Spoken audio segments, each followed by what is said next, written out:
Time for the Final Four of UEFA Nations League 1993. In the quarterfinals in March, host nation England beat Spain 1-0 thanks to a goal by Paul Ince.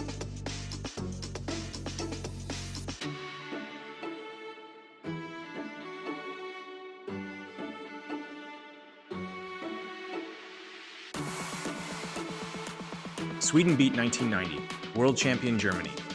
The opening goal was scored by Benfica midfielder Stefan Schwarz.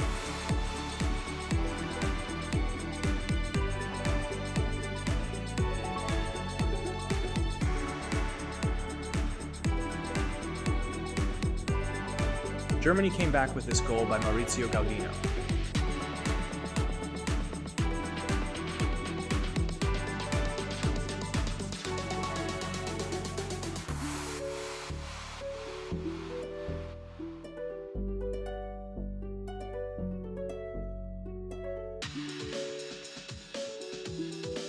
Arsenal midfielder Anders Limper decided the game with this fantastic goal in the end of the first half. In the first semi-final, Sweden plays England in Wembley.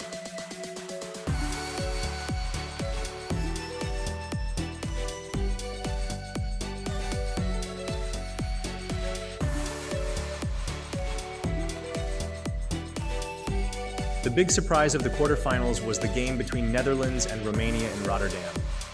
Romanian number 10, George Hagi, shocked the Dutch with this free kick.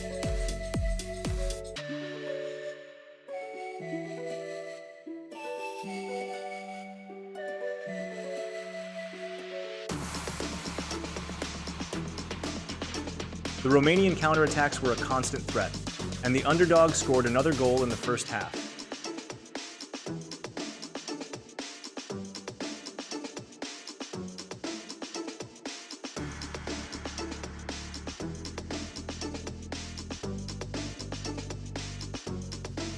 Marco van Basten gave the Netherlands hope for a moment.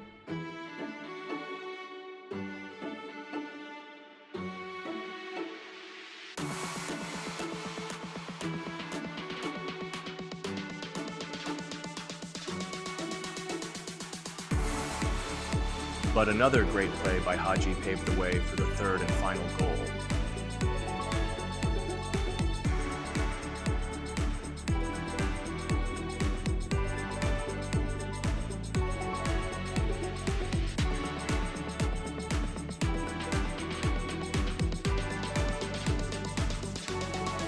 The final quarterfinal was the classic between France and Italy in Paris.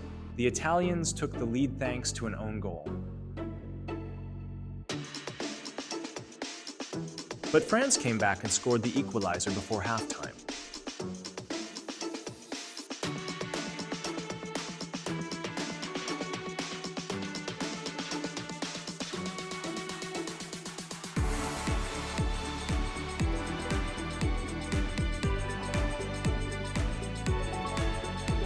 In the second half, another goal by a midfielder gave the French the victory, so they now face Romania in the second semi-final in Old Trafford.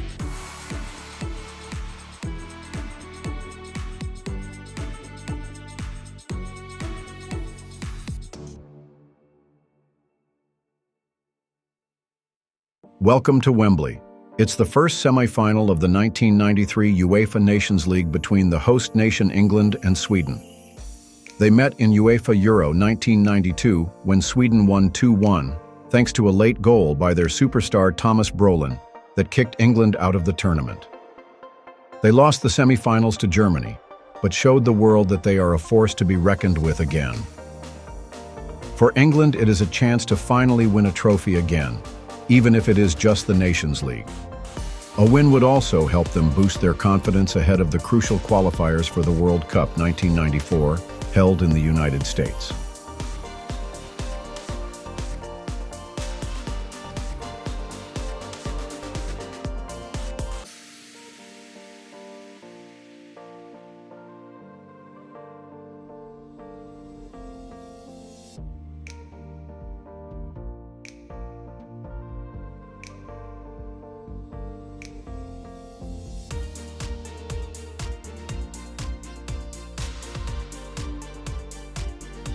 England had the first chance of the game with this header by Arsenal's Paul Merson.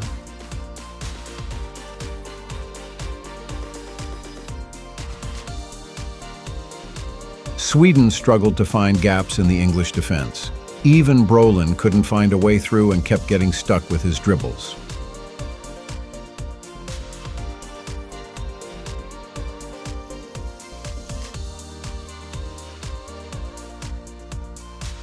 And when Liverpool legend John Barnes scored the opener, things looked really good for the Three Lions.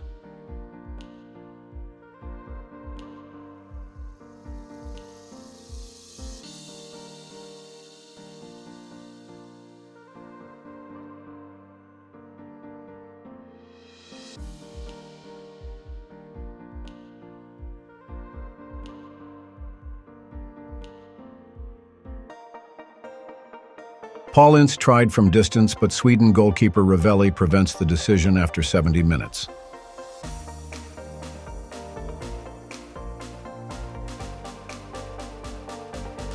Their goal-scoring midfielders are always a weapon for Sweden, so it was no surprise that the equalizer in the second half was also scored by a midfielder. Per Zetterberg from Anderlecht shocks the home fans and scores shortly before the end to make it 1-1.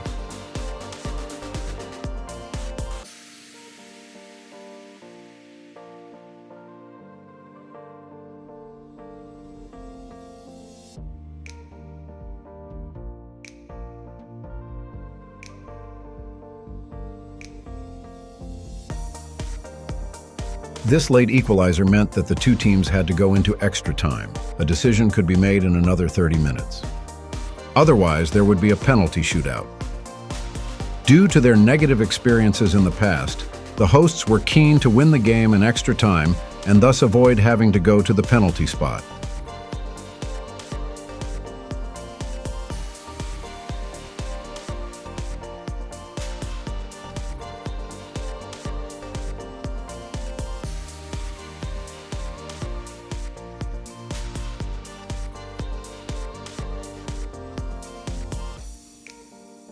However, the few scoring chances that both teams created in extra time lacked the necessary precision to score a goal.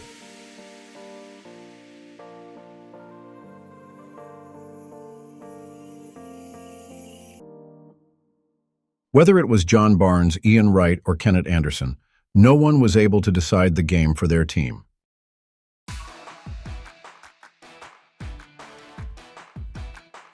A showdown from the penalty spot was inevitable.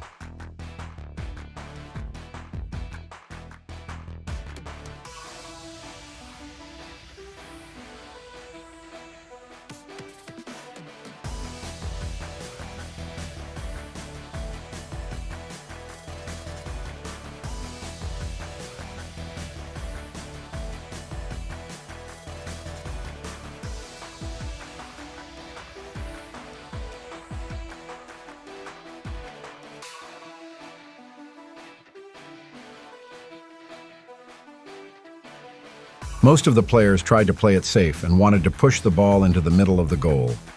But because David Seaman simply stood still in the middle, he was able to keep out Kenneth Anderson's weakly taken penalty kick. England dreamed of reaching the final.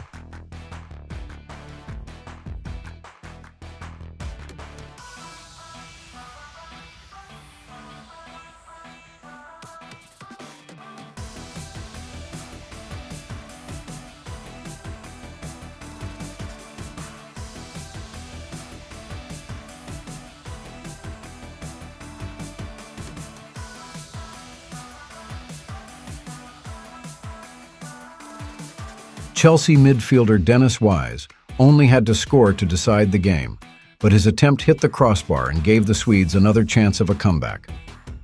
Midfielder Klas Ingesson didn't need to be asked twice to equalize. The show went on in sudden death. Every missed shot could now be decisive, and so the pressure on the players' shoulders was even greater.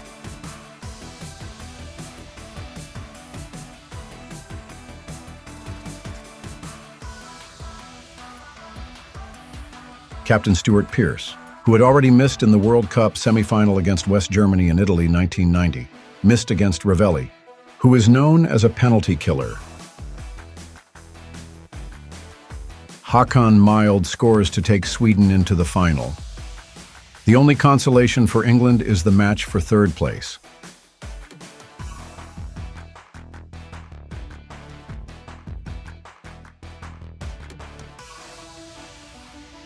In the second semifinal, France faced Romania, who surprisingly beat the Netherlands in the quarterfinals in Rotterdam.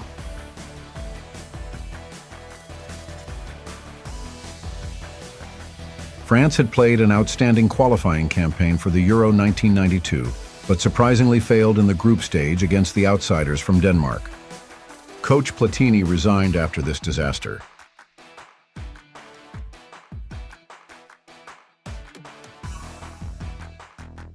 Romania wanted to live up to its role as a surprise team with the golden generation around Hagi, Popescu, and Lakatos.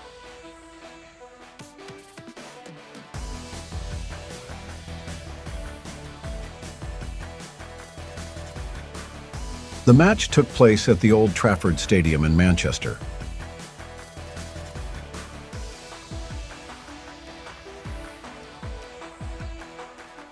Romania started the game better and had the first chances to score.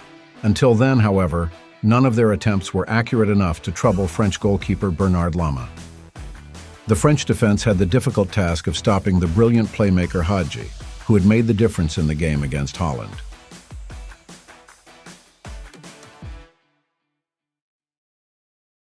However, with France boasting superstars Cantona, Pépin, and Ginola in attack, you had to expect them to be able to score out of nowhere at any time. Ginola showed his ability for the first time that day with this long-range shot.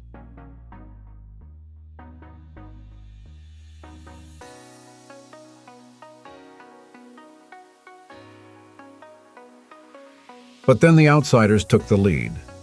After a cross from Lupescu, it was striker Marian Even who headed home. The French defense around Blanc and Desailly, which is usually so strong in the air, was caught out cold here.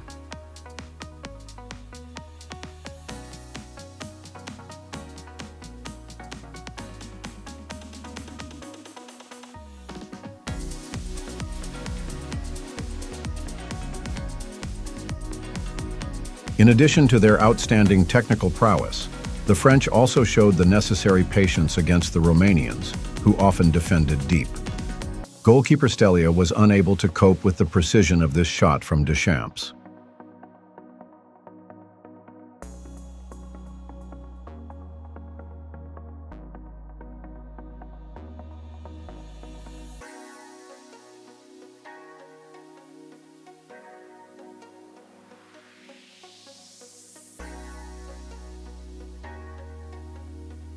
However, the French then withdrew further and largely handed the ball over to their opponents. Against technically gifted players like Hagi, it's a game with fire, especially as the star strikers Cantona and Pépin were in good hands with the Romanian defense around Popescu and could hardly provide any relief, and Ginola and Djorkaeff were both injured.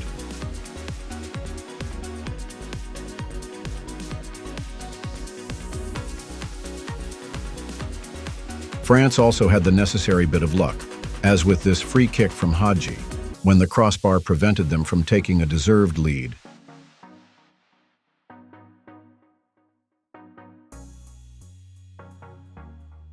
Cantona was nowhere to be seen for a long time and found it difficult to assert himself against his opponents.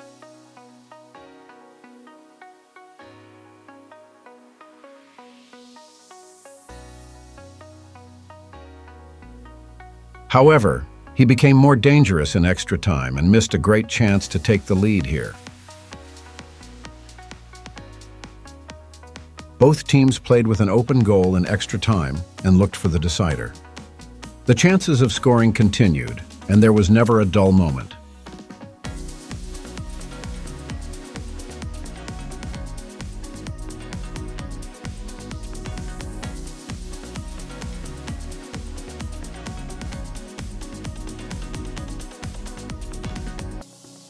Cantona had now warmed up and kept trying.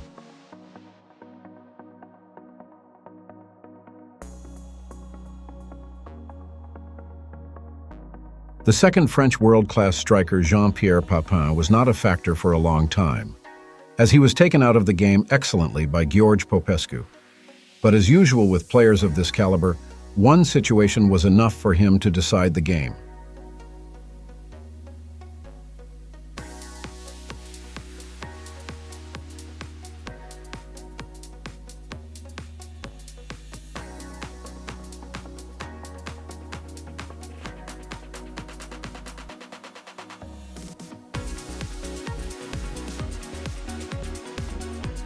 Romania were unable to recover from this setback and eventually lost 2-1 to France. They had to settle for the third-place playoff against hosts England in Old Trafford. France, on the other hand, reached the final against Sweden at Wembley with this hard-fought victory. To be honest, nobody really likes the game for third place. Nevertheless, it is still common practice at many tournaments, and so the two losers of the semi-finals, England and Romania, met on this sunny afternoon in Manchester.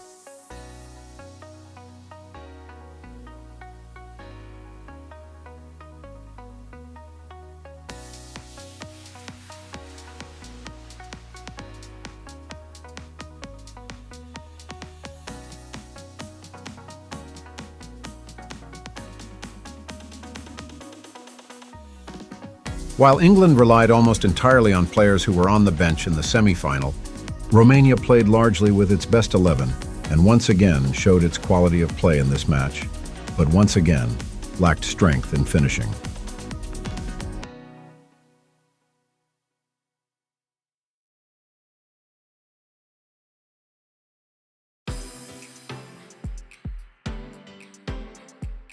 Florin Raducioiu in particular missed several times. Old football wisdom says that sooner or later, this will be punished.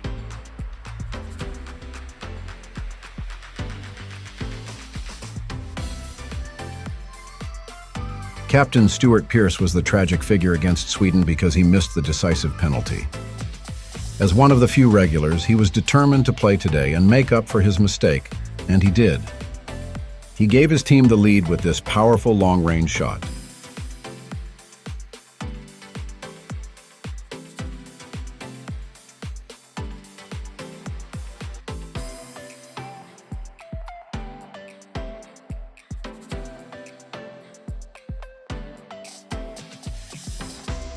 Romania remained dangerous, however, and pressed for an equalizer.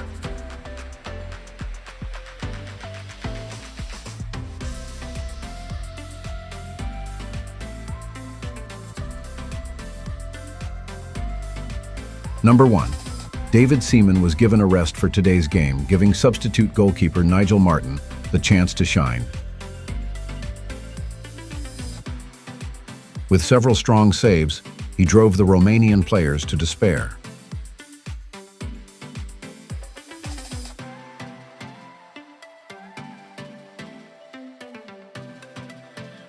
Not least thanks to their strong goalkeeper, England survived the Romanian pressure phase without conceding a goal. After a free kick, Graham Lasso initially failed to beat Prunia, but Peter Beardsley was on hand to make it 2-0.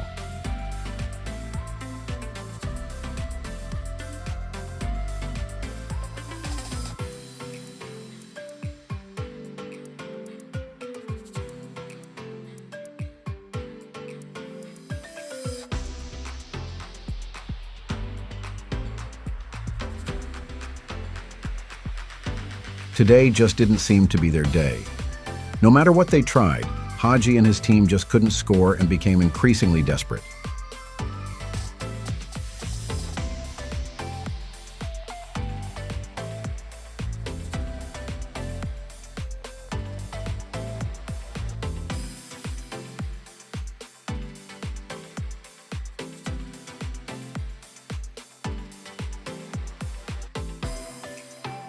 In the end, even the usually reliable defensive boss Popescu made a serious mistake and gave the ball away carelessly.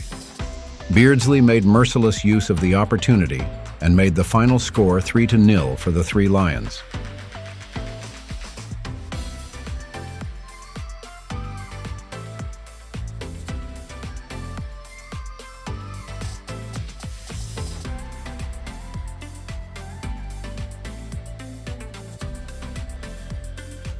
Sweden faced France in the final.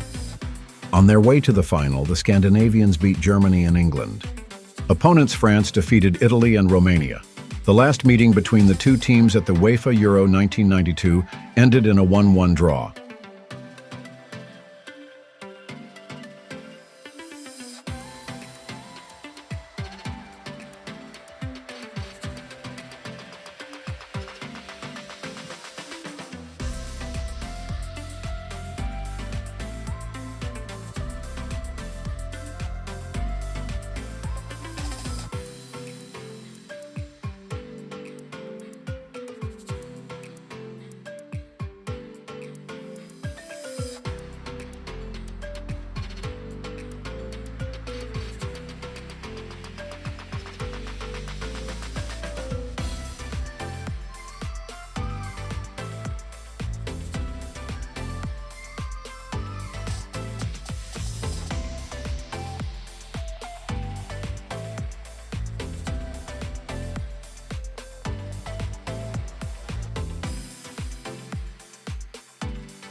It was a typical final between two evenly matched teams, who both tried to make as few mistakes as possible, resulting in only a few scoring chances.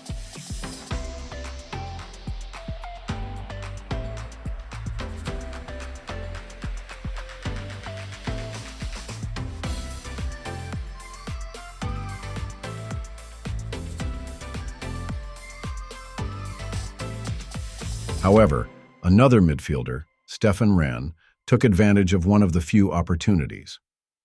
He gave Sweden the lead in the first quarter of an hour of the game.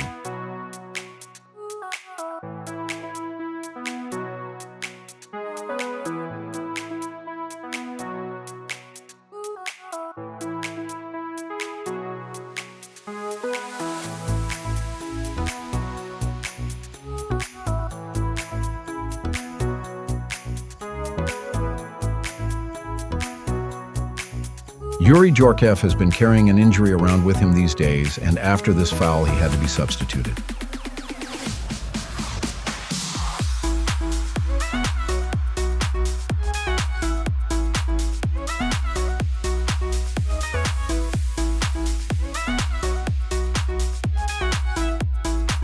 Eric Cantona converted the resulting free kick to quickly equalize the score.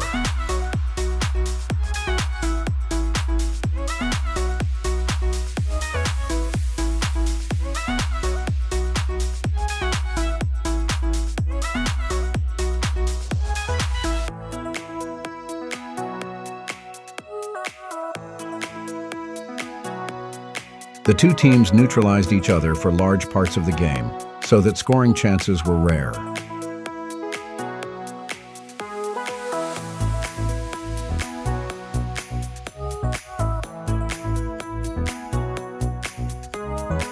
Shortly before the end of the 90 minutes, France had this chance with a shot from distance, but Thomas Ravelli was able to save it. The game went into extra time, but nothing more happened, so the penalty shootout had to decide again.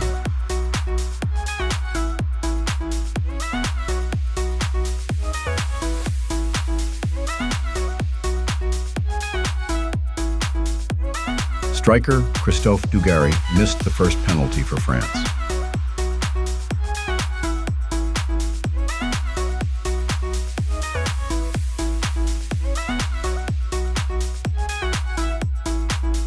Jean-Pierre Papin is normally a reliable penalty taker, but the AC Milan player fails to score against Ravelli.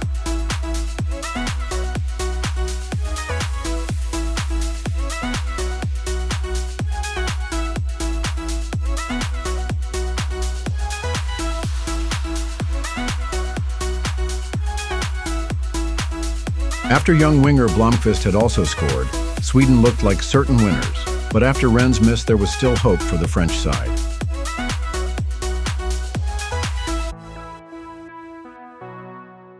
But PSG's Daniel Bravo missed his penalty, allowing Sweden to celebrate victory in the 1993 UEFA Nations League.